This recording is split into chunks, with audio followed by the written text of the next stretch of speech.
when you're not just on the path of individual wellness, but you are also on the path to relationship wellness, then you may also need to feel like a crazy person. I'm Heather Grzych, and this is the Wisdom of the Body podcast. This podcast explores the idea of body intelligence as the real key to learning the knowledge of life, or what we call Ayurveda in the ancient language of Sanskrit. We do that by connecting with today's creative leaders and experts who will help you listen to your body, trust your gut, and live in deeper harmony with nature. Come join me as we unlock the golden door to clear, direct perception and become very deep listeners. You can find the Wisdom of the Body podcast on Apple, Spotify, and Stitcher. You can also follow us by joining my email at heathergrzych.com or on Instagram at heathergrzych. I know you're going to love this podcast, so take a second right now to subscribe. Let's talk about when to repair relationships. For some, staying in relationships is super easy, and for others, it's difficult. And I know that regardless of which way we go, it is not always easy. I had a female client, I'll call her Sarah today. She'd been committed in a relationship with her partner, Alex, for several years. You know, it sounded that to me like they had a really great relationship with each other, but there was one issue that just kept bubbling up to the surface. Sarah wasn't sure if she wanted children. And I really related a lot to her because I wasn't really sure if I wanted to have children during certain phases of my own life. I didn't actually have a kid until the year I turned 40. So Sarah was in a pickle because her boyfriend had always made it clear that he wanted kids someday, but Sarah had never really been sure about it. So when they first started dating, she thought it might be a thing that she'd want later.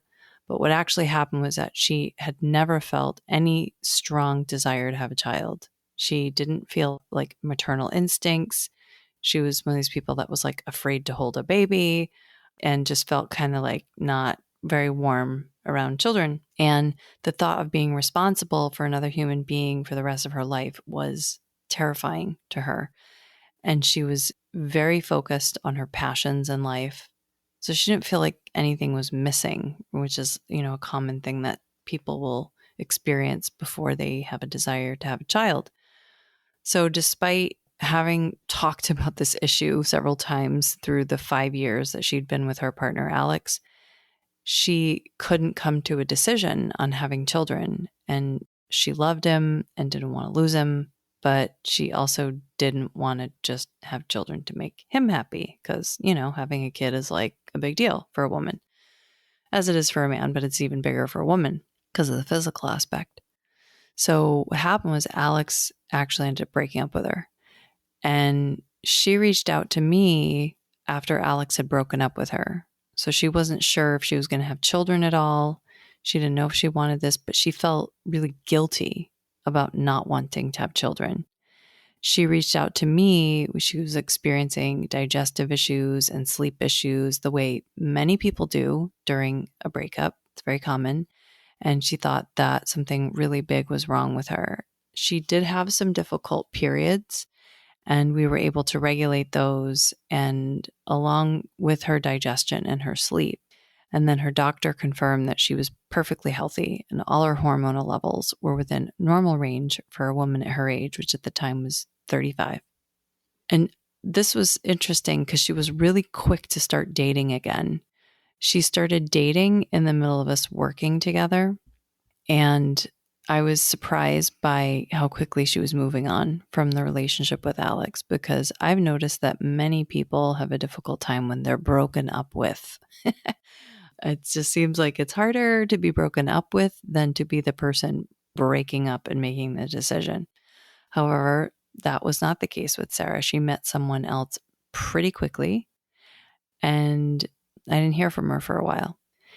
Surprisingly, she reached out to me to give me a life update 2 years later. That often happens. I'll meet with someone, and then a couple of years later, I'll hear some update, or they'll set up another consultation with me later. And I was surprised to learn that she had a 5-month-old baby. I really identified with her because I went through a period in my mid-30s where I didn't want children. And though, I had tried to get pregnant in my early 30s when I was with my ex-husband, I kind of wrote it off for a few years after I got divorced because it didn't happen with my ex-husband. And then I ended up dating someone who I didn't feel actually comfortable having a kid with.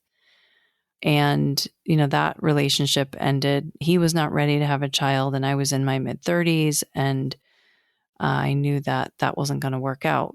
Even though I wasn't 100% sure I wanted to have children, I knew that I didn't want to do it with him. And the challenging thing was that I didn't know if I wasn't sure I didn't want to have kids at all, or if I just didn't want to have them with him, with this, ex-boyfriend. So as I was nearing my late 30s, I decided to take a gamble. I decided to actually break up with him and see if perhaps dating another person would call out that aspect of me. And frankly, I didn't know how it was going to turn out, check and see and just give myself that chance. I figured if I didn't want to be with somebody because I didn't think that he would be a good father, then maybe there was something to me not seeing that person as a good partner either. So brought up a lot of big things for me. Well, I made this decision to take a gamble, and the rest is history. So I ended up having a child right before I turned 40.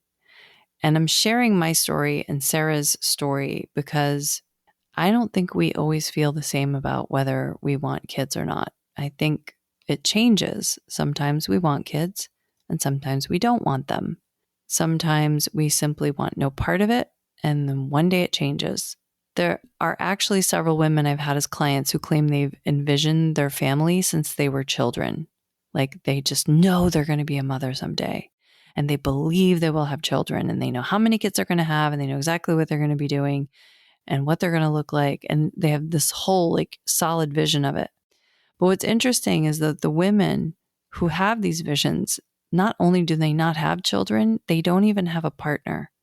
So I find that super interesting that our minds and our bodies are not always on the same page. I'm not saying these women are never going to have children, but it is fascinating that the mind can want something at a time when the body is not on the same page as that. Examples like this, when, people have been, obsessed with having kids since they were young, it really makes me feel that we should give our long-held beliefs a little less credit when it comes to reproducing, because there's a lot of people that have children that didn't even want them. The question is, when this mental desire, because this is a mental desire for having children, there's also the physical desire of having children, which has to do with, when you are aroused and attracted to someone, but the mental desire of having a child, which is different, it can change. But why do we change? And when it comes to relationships and what we want from a relationship, why do we change? So whether we change ourselves or we change a job or a partner, sometimes we just feel something different. Relationships are so difficult. Sometimes you realize that your life just doesn't fit with another person anymore. And despite how difficult it is to go through the transition of a relationship change, once that transition is over, life may be better. And sometimes people find that life really isn't better with someone else on the other side of this. So I'm not saying that you should give up easily on your relationships. Some of them are really, really worth fighting for, even when they're difficult. And Lord knows we all need support systems. They're so important to have in our lives. So being able to repair relationships when they're strained, when there's been some difficulty, when the connections have been lost, is a really important skill to have. It's hard to know what the right decisions are when you're having relationship troubles, whether you should stay with your partner, whether you should have kids, etc. But if you are experiencing relationship challenges, then you need to understand that you aren't alone. So many people go through them, married and unmarried people. According to a national survey conducted by the American Association of Marriage and Family Therapists, an estimated 12% of all couples in the United States have sought therapy at some point in their relationship. I'm surprised it's actually not higher. And that's self-reported data. So that may not accurately be reflecting what happens for people. And then there's a whole bunch of things that people do, which are therapeutic in nature. Just going to a therapist isn't the only form of therapy that's out there. So people oftentimes take very unconventional methods as well. So think about your friends. Who's in a happy relationship? Anybody? Is anybody happy in a relationship? Is anybody or any of your friends not happy in a relationship? So there are some pretty clear reasons why we have so many relationship issues today. And it's not that we just have relationship issues today. They've always been there. As long as humans have been interacting, there have been relationship issues. But today, there are 5 common factors of relationship difficulty. So the first one is that there are a ton of cultural changes that have gone on in society. And as society has changed, so have the expectations that people have of their relationships. So, for example, today people are looking for more emotional connection and personal fulfillment from their relationships. Whereas in other cultures and other times, marriages have been arranged, marriages have been acted upon and created for different reasons. Okay, relationships have been created for different reasons. But today, there is a very strong emphasis on emotional connection, maybe more so than other times in history.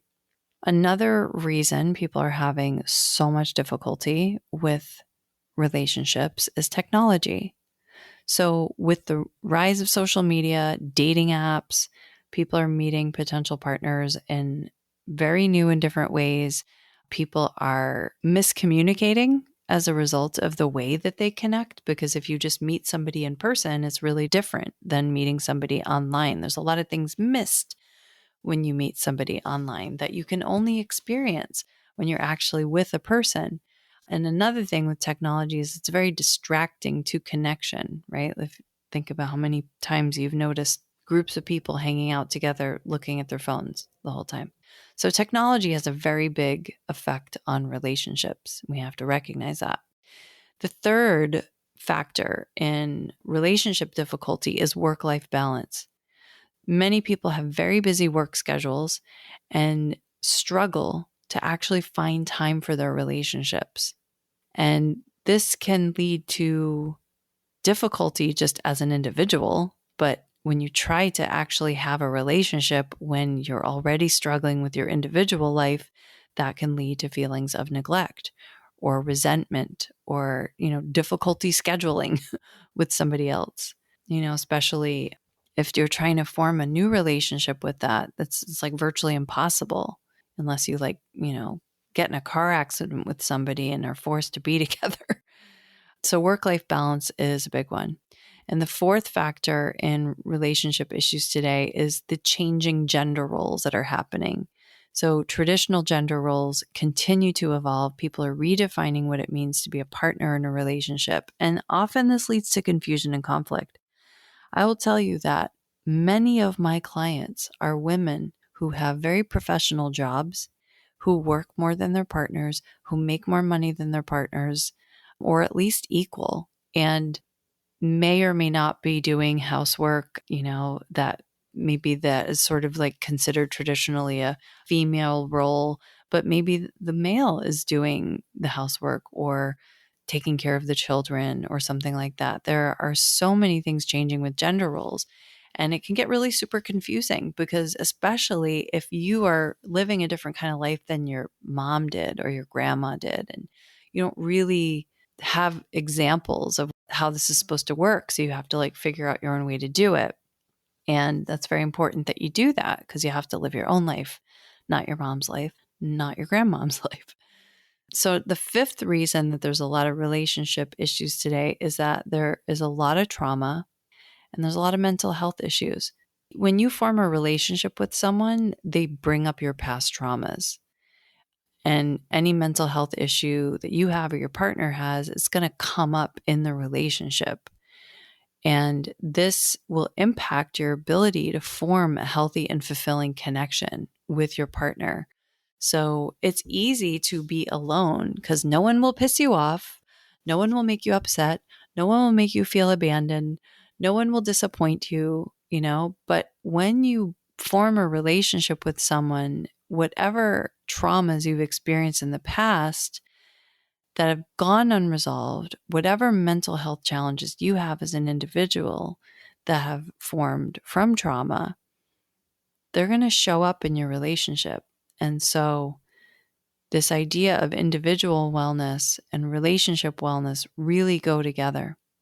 One of the things I like to tell people when they're making radical changes in their health for their individual wellness is that they should expect to feel like a crazy person if they want to get better. Yes, they should expect to feel like a crazy person if they want to get better. Because feeling like a crazy person can come from a sense of discomfort or unease when we are forced to challenge our current habits and routines. When you make drastic changes in your lifestyle, it can be difficult and overwhelming at first, but it often leads to positive outcomes in terms of your physical and your mental health. So for some people, making significant lifestyle changes may require breaking away from social norms or overcoming societal pressures. That might lead to you having a sense of being different. However, if putting in the effort to develop healthier habits and routines, that can actually lead to better long-term health outcomes. It can lead to increased self-confidence and a greater sense of self-control and mastery.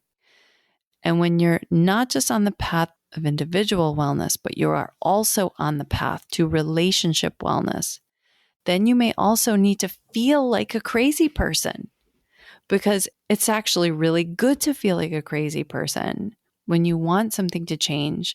Because if you just keep doing the same things you always do, then you will get the same results, won't you? I mean, unless the other person changes, but chances are the other person's not going to change, okay? If you keep doing the same things you always do, you will get the same results.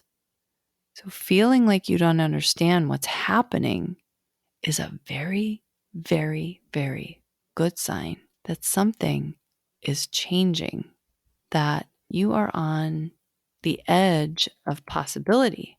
And when you're on the edge of possibility, you have a chance for something new to happen. So you have to feel like a little bit of a weirdo when you are improving your own health, but also improving your relationship health. And that's why relationships can be a little bit confusing, but aren't they worth it? If you are embarking on a fertility journey and are ready to have your mind blown about what your body is really capable of and how it's impacted by the environment, then check out my book, The Ayurvedic Guide to Fertility. You can actually download the introduction to the book for free on my website at heathergrzych.com. That's Heather, Grzych.com. Read the intro for free and then buy the rest of this fertility enlightening book pretty much anywhere books are sold. I want to thank you for listening to this show. It brings me great pleasure to provide this content to you. I also want to let you know that I'll be making some very amazing announcements soon. And if you're not already on my email list, then I encourage you to go over to my website and subscribe to my email list so that I can keep you informed about these announcements that are going to be coming up very soon. So my website is heathergrzych.com. That's Heather, Grzych.com. And I look forward to getting these important announcements to you very soon and connecting. Thank you for tuning in and dropping in with us today. Don't forget to subscribe, rate, and review this podcast. I really want to hear your feedback. To learn more about my work, visit heathergrzych.com. That's Heather, Grzych.com. And meet me here next time on The Wisdom of the Body.